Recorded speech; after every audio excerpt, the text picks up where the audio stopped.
Ayan o. Medyo tumila ang ulan kaya dito banda ay nahibsa ng tubig. Pero ito kailangan ito paanuhan ng tubig para yung mga bagong tinanim ay mabuhay. Kasi pag hindi ito natubigan, matutuyo ulit ito. Ayan o. Oh. Parang walang tanim. Ayan, tipid lang yan guys. Kasi pag nabuhay yan, din yan, kakapal din yan pag nabuhay. Kasi pa lang to, bagong pa lang, tubo.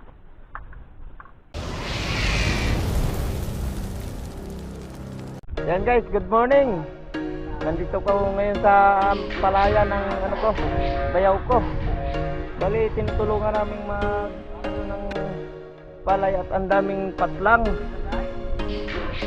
Napakaraming yung mga walang laman. So ginagawa namin, bubunot kami doon sa may makakapal, tapos lilipat. Pinatransplant namin dito sa walang laman. Dami. Halos lahat ng lalagyan. Ayan yung dalawa, bising busy. Ayan sila sa may gilid.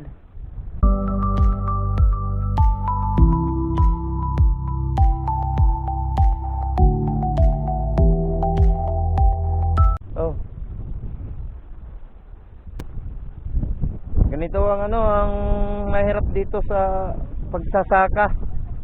Kasi nung nilagay itong palay ng ulan. Inulan ng inulan kaya inanod yung ibang butil. Kaya nangyari, kulang ang tumubo. Tapos yung iba naman, mayroon naman daw sanang silang nilagay na pang reserba. Yung tawag dito, yung bubunutin para pang tanim ulit. Ang kaso, inubos naman daw ng kalapati. May mga kalapati daw na dumayo dito sa palayan. Kaya inubos din yung So ayan, magtsatsaga lang kami magbunot dito sa may mga makakapal, tapos transplant na lang. Ayan. Bali ito, dito lang kami muna nagsimula, malapit nang matapos. Ayan o. Medyo tumila ang ulan kaya dito banda ay nahibsa ng tubig. Pero ito kailangan ito paanuhan ng tubig para yung mga bagong tinanim ay mabuhay. Kasi pag hindi ito natubigan, matutuyo ulit ito. Ayan o. Oh. Parang walang tanim. Ayan, tipid lang yan guys. Kasi pag nabuhay yan, din yan, kakapal din yan pag nabuhay. Kasi pa lang to, bagong pa lang, tubo. Gadangkal pa lang ang tubo. Ayan, daming trabaho pa dito. Kaya habang wala pa kaming laot ay dito muna kami. Tulungan muna namin yung aming sister. Andun, si ate naghahuli ng hipon. Pang daw sa gulay. Pang sa gulay. Maya maya punta tayo doon. Tingnan natin kung may mahuli. Wala pa pala, nandito pa pala yung pangsilo ng hipon. Inaano pala yung tubig. Yung tawag dito, igatampong. Para dumaloy dito sa sa palayan. Kasi yung patubig na ginagamit nila, ito lang yung maliit lang na sapa. Bali hinaharangan lang doon sa taas para dumaloy dito sa dito sa palayan. Punta doon sa baba. Ayan yung dalawa, bising busy. Ito yung kasama ko magkate, si GR. Masilo na.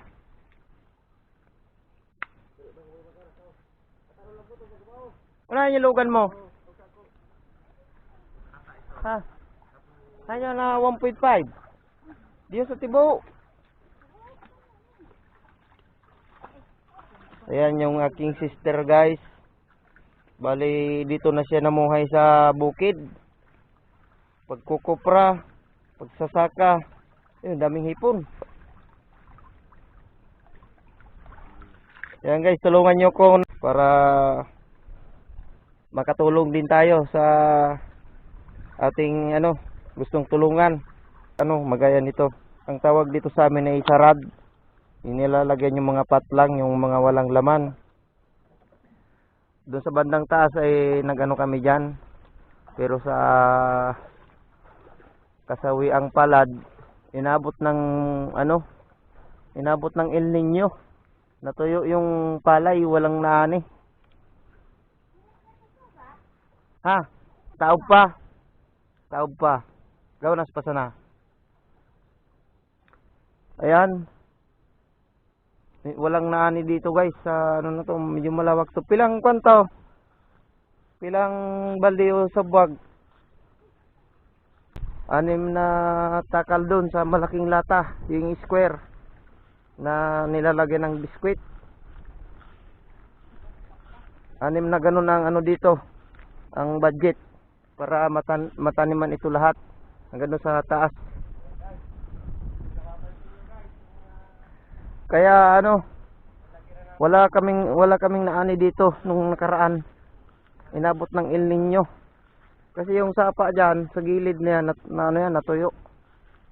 Halos wala ng tubig. May tubig pa naman pero hindi na kayang supplyan itong kabuuan ng palayan. Ayan guys, kung mapapansin nyo, halos walang laman yung isa na yun. Mayroon naman siyang laman pero talagang nakakalungkot at kakaunti ang laman. Ayan, bago ito ng mga pilapil na ito, pagka malakas ang ulan, nasisira siya kasi masyado nang malambot. Ayan yung mga niyan, dinadaanan ng tubig. Kaya kung mapapansin nyo, liko-liko na yung mga pilapil. Kasi pagka nasira siya, pag inayos mo, lalagyan mo ng kahoy. Ayan, may mga kahoy para yung lupa kahit malambot hindi bababa. Ayan, ito ang daming lagayan guys. Halos kalahati lang may laman. Yan, talagang grabe. Kaya ayan, huwag nyong mamaliitin ng ang mga magsasaka kasi napakahirap naman talaga ang trabaho ng isang magsasaka. Sobrang pagod, sobrang hirap ng kanilang dinadanas. Ayun, hanggang doon sa taas na yun.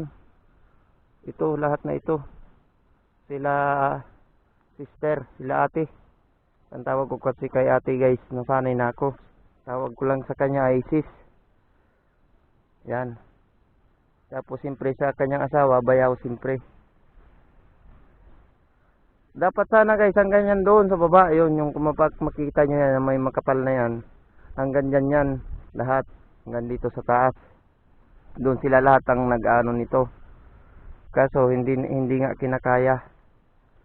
Sa sobrang lawak na. Kasi kung mag-isa lang, talagang actually, dalawa naman silang magkatulong dito.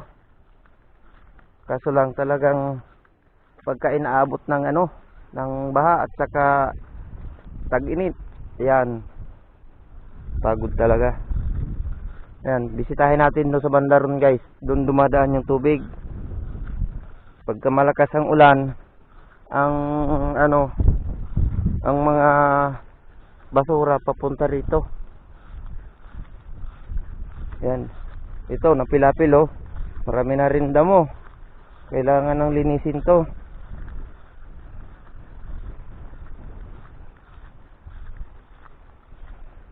Ayan yung mga nasa gitnang palay na mamatay. Kasi nababad sila sa tubig ulan.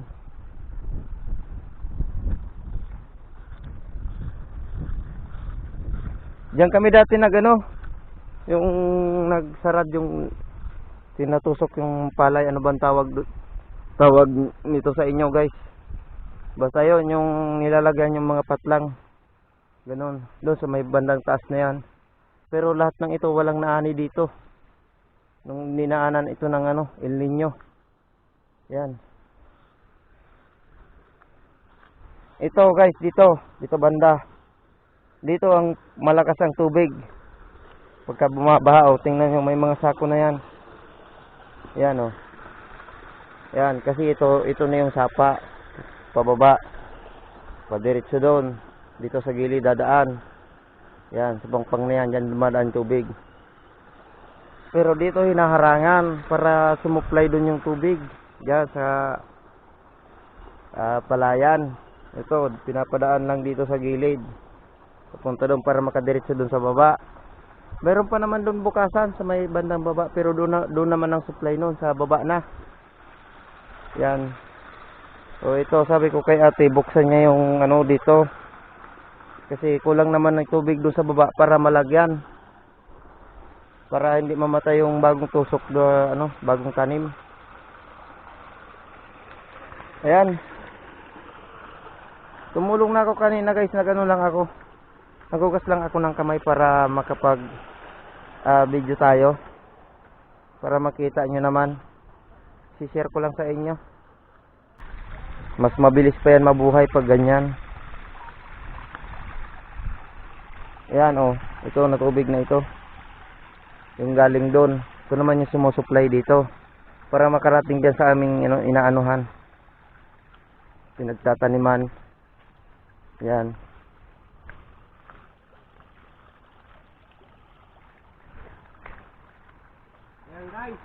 Yan, ito na. Nandito na yung tubig. Nagsisimula ng malagyan.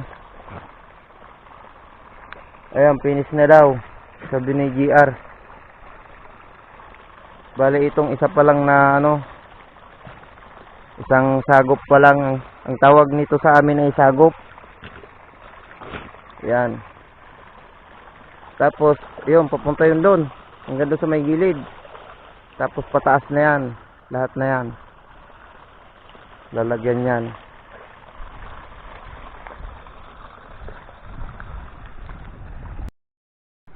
Kaya guys, ano din, mahirap din talaga ang ano, ang buhay ng isang ano, mambubukid. Lalo na pag ano, pag magkukopra. Tapos kagaya niyan, maulan. Tapos yung ano, pagtutuyaan ng kopra ay wala namang bubong. Talagang sakripisyo. Kasi pag inulanan yan, mamamatay yung ano, apoy. Kaya kailangan may ano, may bubong. Pero hindi naman siya umuulan sa ngayon, kaya nakakapag-video tayo. Ayan, siguro maya-maya lang ng konti uuwi na kami. Wow, kampa. Ayan, mga ano man pa. Hindi naman yan. Matug, yan parang din yan. Ayan, madilim. Balik tayo dito. Pag nakaharap kasi sa liwanag, madilim ang ating camera. Pag against the light. Yung dalawa oh.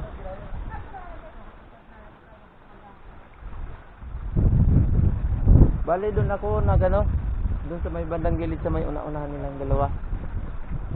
Tapos dito rin sa may gitna, nagano din ako diyan kanina. Bago ako naghugas ng kamay para ano. Nilabas lang natin muna yung ano sa ating kissing para marinig tayo ng ano, ng malakas ang boses. Kasi pag nasa loob ng ano, pag nasa loob dito hindi masyadong marinig. Dinala ko lang ito guys kasi para pag umulan mayroon tayong lagayan, hindi mababasa ang ating camera. Hindi naman kasi ito waterproof. So ayan guys, napahaba ng aking kwento. Maraming salamat po pala sa inyong patuloy na suporta. Ayan, patuloy niyo po akong suportahan para makatulong tayo dito sa palayan at doon sa bukid may kuprahan. Tapos may mga abaka din doon. Ayan. Tulungan niyo po ako guys para magawa natin kung anong pwede nating maitulong. Ayun naman talaga ang purpose nito na aking pagbablog. Ayan, bukod sa sarili ko, gusto ko rin makatulong gaya ng ginagawa nyo. So ayan, tulungan nyo po ako. Hanggang dito na lang muna. Ayan, maraming salamat po sa inyong panonood. Thank you so much. Shout out po sa inyong lahat at ingat po kayo palagi. Ayan, thank you sa inyong lahat. Bye bye po. I love you all.